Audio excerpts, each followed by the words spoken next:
This video is dedicated to Christian Roberts. Christian, thank you. Phylath World Sculptor versus Ashaya, Soul of the Wild. And that is Amulet of Vigour. Yeah, that's a slow one. Yeah, that's too slow, I think, for 1v1. Birds of Paradise without any red mana. Oh, sorry, with too much red mana and not enough green. Nah, I think I'm going to risk a keep on that and hope that we get into some green mana. Get rid of Azusa. Yeah, that's the problem with this commander. It cares about the number of basics that you have, and it makes it a little bit more difficult to fix your colours, but our risk pays off. We draw into a forest. There's a lot more forests in the deck than there are mountains. Our opponent starts things off with a Sol Ring, so very good job that we managed to keep up the pace a little bit by getting a forest straight off the top. 3 visits from our opponent. And then a Rampaging Baloths. Alright, so why don't we go for Rex Sage now and try and slow our opponent down, because we don't want to see our opponent's commander too soon. And they're down to 3 cards in hand, so that's more of an even playing field that we're on here. They just get down a 4th land and pass, so I assume they were aiming for their commander there. Let's see, we can go for Nature's Law and Impact Tremors. Nature's Law just grabs us a basic, as you would expect in this deck. Let's play a land. We'll go for the Impact Tremors off of the land. And now we need another land off the top so that we can go for Rampaging Baloths or our commander. Swinging for 2 with the Rex Sage. Cracking their forest now for a Snow Forest. And they get down Nissa, who shakes the world. Very good in mono green decks. Very good in decks that make creatures into lands. This can't do damage to planeswalkers, can it? No, it is damage to each opponent.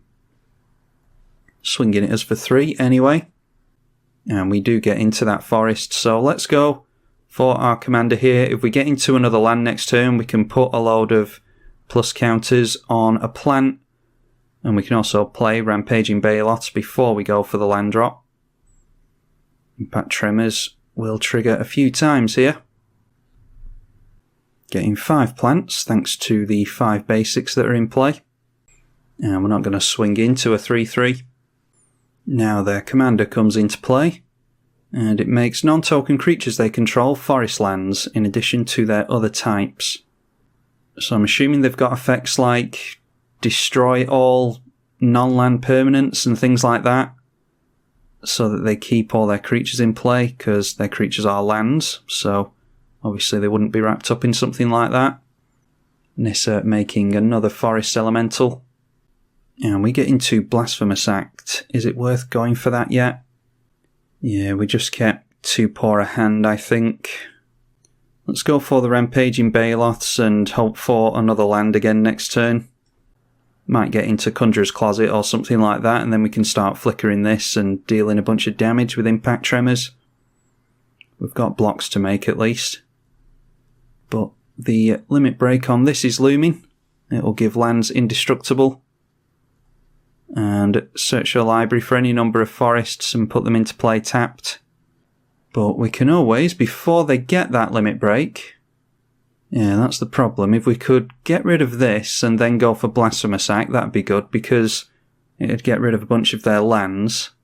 These don't have indestructible yet, so...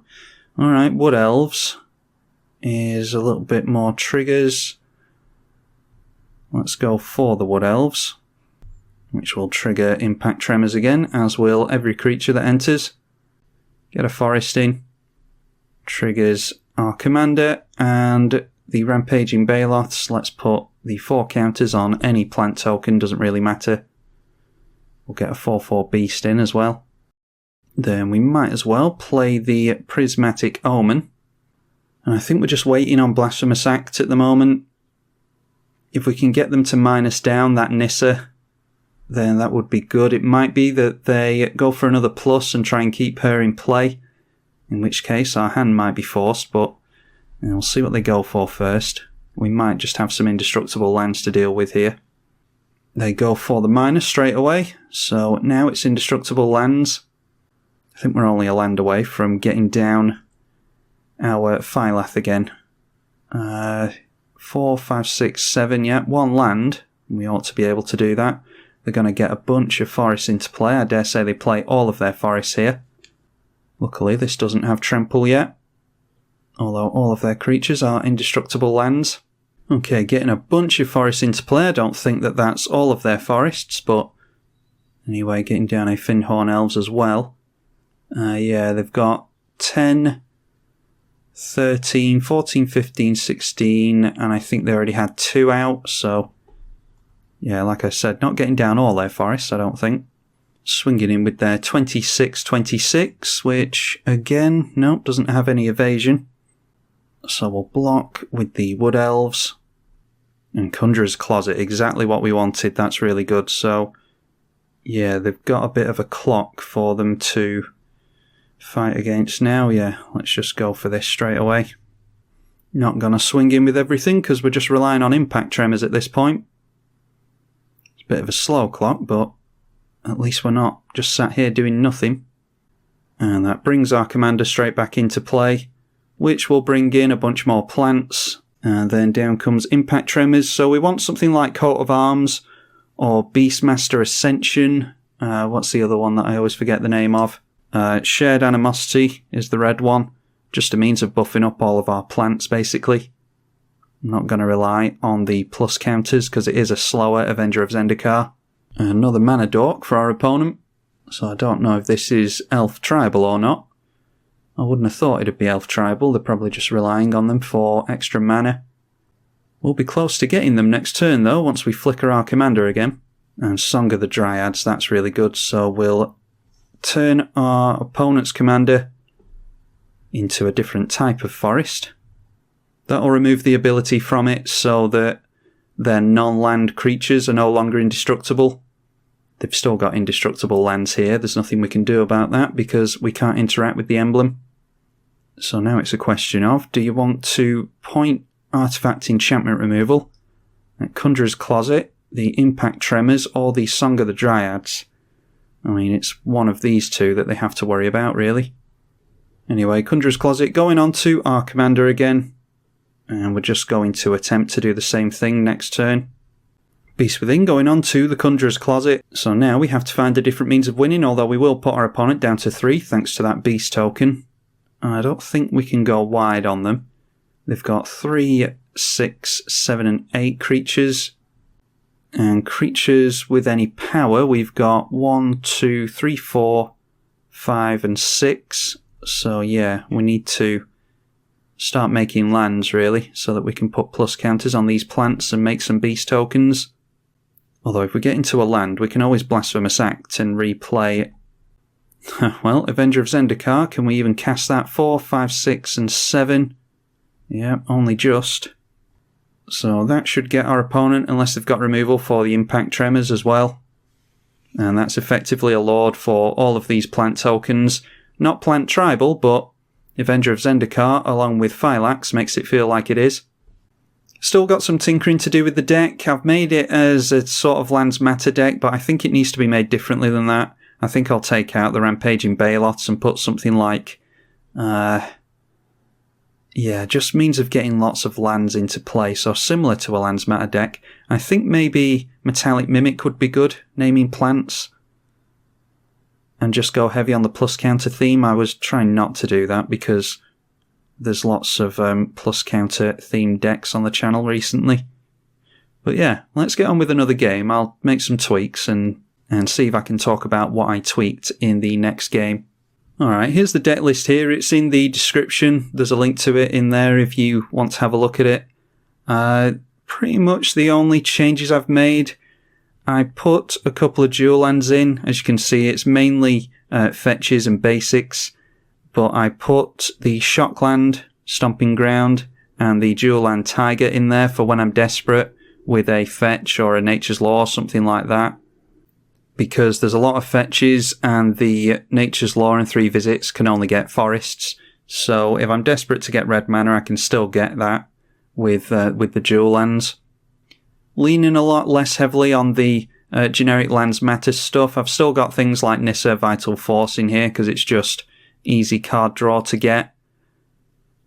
Multani is in here so that we can bounce lands and then replay them, going for the typical stuff of Azusa and then making use of Ramunap and Crucible of Worlds. We've also got the new Ancient Green Warden in here so that we can play lands out of the graveyard, and then we've got multiple landfall triggers with that as well. Really good new one from Zendikar.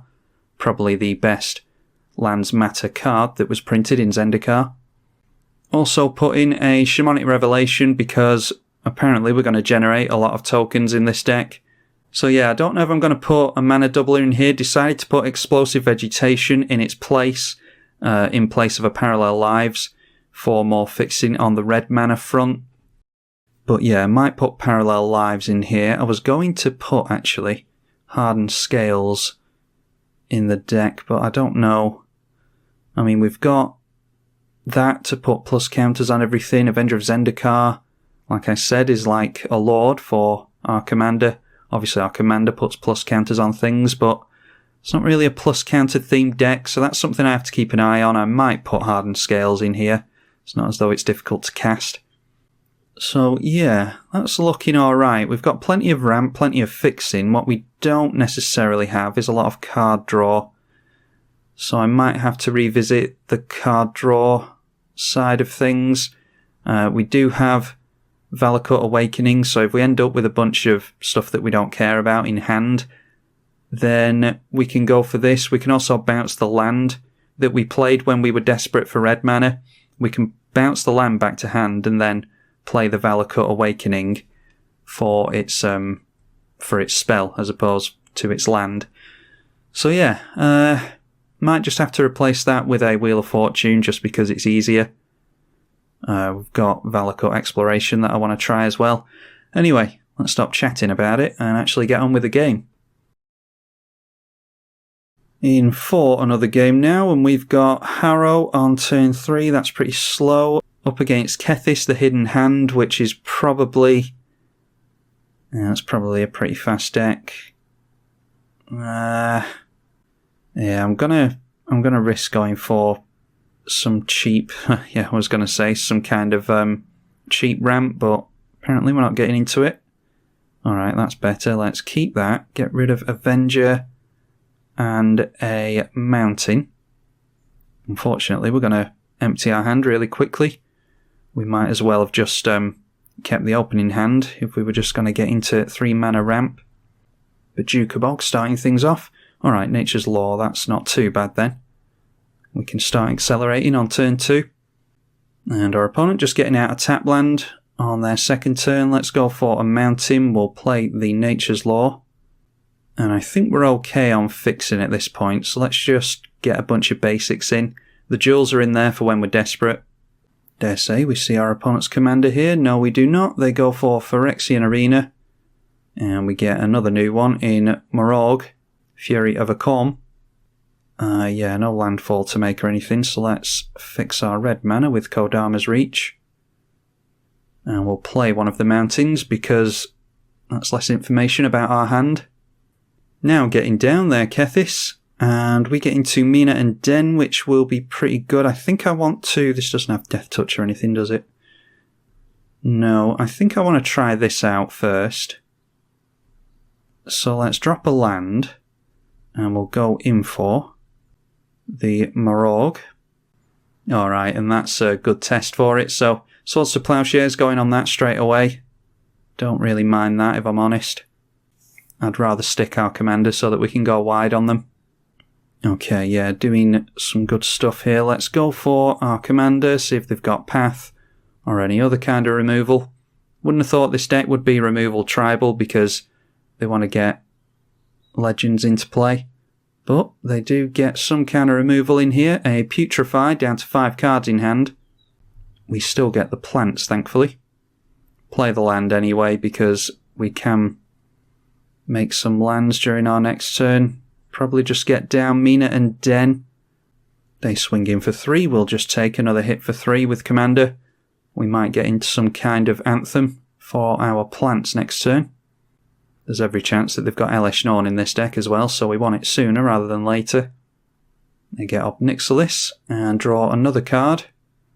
Staying at 6 cards in hand.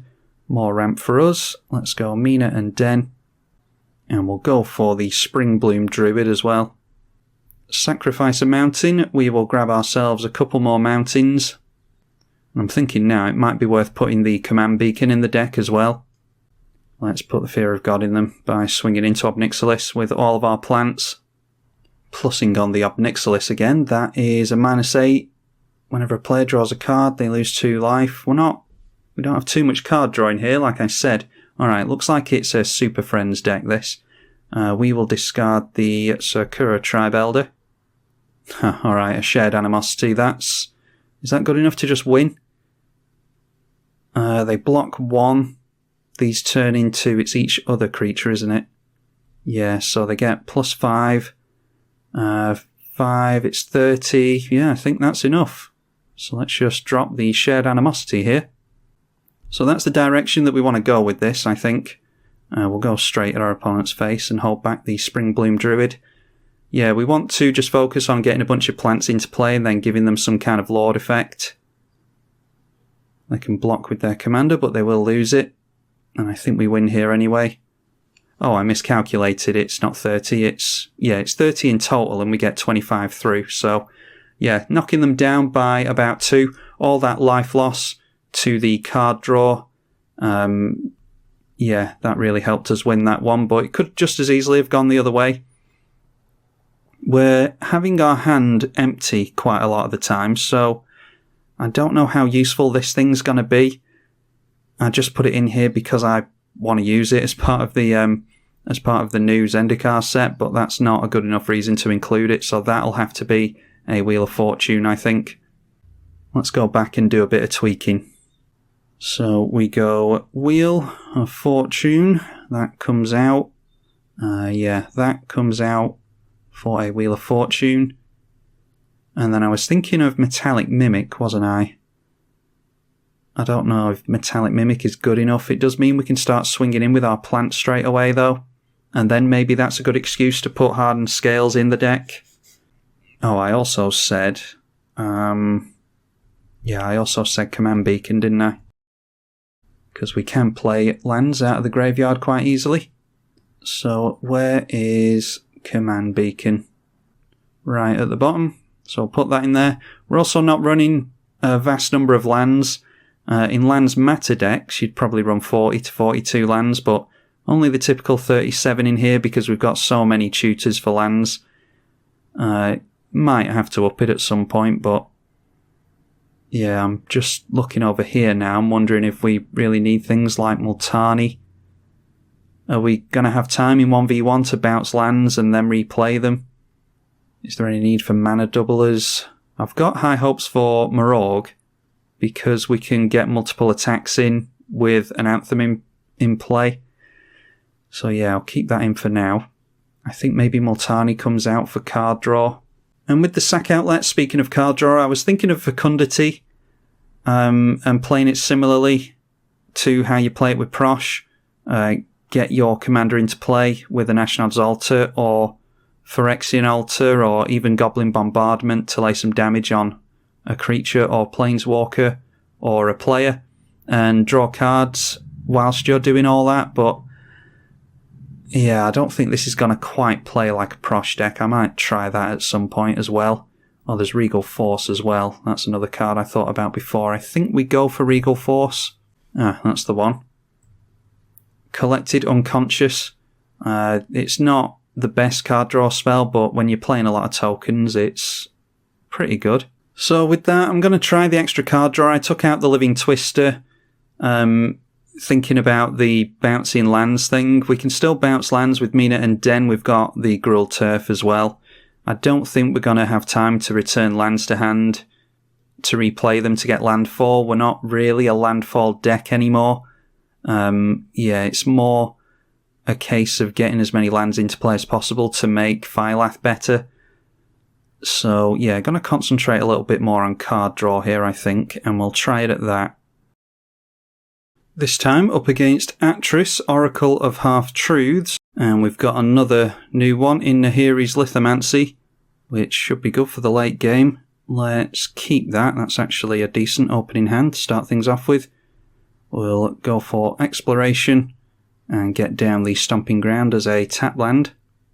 Like I said before, we do have graveyard interaction, so that we can play lands out of the graveyard, typical in Lands Matter-esque decks. So Nahiri's Lithoforming should be able to get us to play lands out of the graveyard easily. Let's go for both of these lands. Play the Farhaven Elf, and we'll get a mountain into play there. And our opponent decides to scoop at that. We did really outramp them. They should still play it out because we've only got 2 cards left in hand. I don't know what would have occurred there. We might have just gone for the Ashnod's Altar there, and then the turn after sacrifice Farhaven Elf for the 2 mana, play out our commander, and we would have had lands available to mess around with there, but anyway, we'll get on with another one. Another half-decent hand here. We will keep that one. Don't know who we're up against yet, actually. Eutropia, the twice favoured, so that tends to be not necessarily a Voltron deck, but you do want to get threatening creatures into play so that you can give them flying. We get into another forest, so let's just drop that and pass. I wonder if it's worth getting Ancient Tomb into this deck as well. I know it's another non-basic land, but it's just an easy way to accelerate. Ominous Seas now. Whenever you draw a card, put a foreshadow counter on it. Yeah, we're a ways off that, thankfully. Let's go in for the mountain, grab another forest with the 3 visits. And we'll save the fetch for as long as we can so that we get double landfall triggers. Druid of the Cowl for our opponent. A decent defender. That is also a mana dork. Let's go for the mountain. And we can just play our commander maybe next turn. It depends if they hold up a lot of blue mana or not. We won't be able to make a land as soon as it enters, which is what you typically want to do. But if we manage to have our commander stick and maybe even get a few plus counters on the plants, then Return of the Wild Speaker is even better, and that's also an overrun effect that we need to not forget about. That's the type of thing I would forget about. Not holding up blue mana, thankfully. Getting out some artifact and enchantment removal. That we don't have all that many artifacts and enchantments, thankfully, although there's a really good one, Zendikar Resurgent. Yeah, let's just try our commander. I imagine we're at least going to get some plants here. They might remove it on their turn. We'll actually be able to deal a hell of a lot of damage to our opponent next turn if we go for the overrun on this and make a few landfall triggers. I don't think we've got lethal on them, but we might encourage them to block. Song of the Dryads. We can't do... yeah, we're a mana away from doing Return of the Wild Speaker and Song of the Dryads. Let's make a couple of landfalls anyway. Doesn't matter who we put the plus counters on. And maybe, yeah, we've got a combat trick in our opponent here actually, so because Return of the Wild Speaker is an instant and we can fetch at instant speed, so let's just turn everything sideways and see what we think. If they don't block with anything, then yeah, we might be able to get them here. They don't block, so I think we've got them here actually. We'll grab ourselves a mountain. Plus counters on a different plant, just to spread the threats around. And then let's go Return of the Wild Speaker. And there we go, I think we've got them here. They didn't have any free counter magic, knocked them down to -4, so yeah. Looks as though this is going to be a surprisingly fast deck. This is why I've taken all the Lands Matter stuff out, like the Rampaging Baloths and stuff like that. I think we just want to concentrate on getting our commander into play with a bunch of plants. I think this is going to play very similarly to Prosh. Not quite as good as Prosh, I don't think, but yeah, if you want to know how to build this deck, then I'd look at some Prosh decks and take some ideas from there. Anyway, I'm going to leave it there. Be sure to let me know if you want to see more from Phylath. Leave the video a thumbs up and comment and subscribe if you want to see more from the EDH channel and support the channel, push it through to other viewers. I'm tribalkai on the EDH channel. Thank you for watching.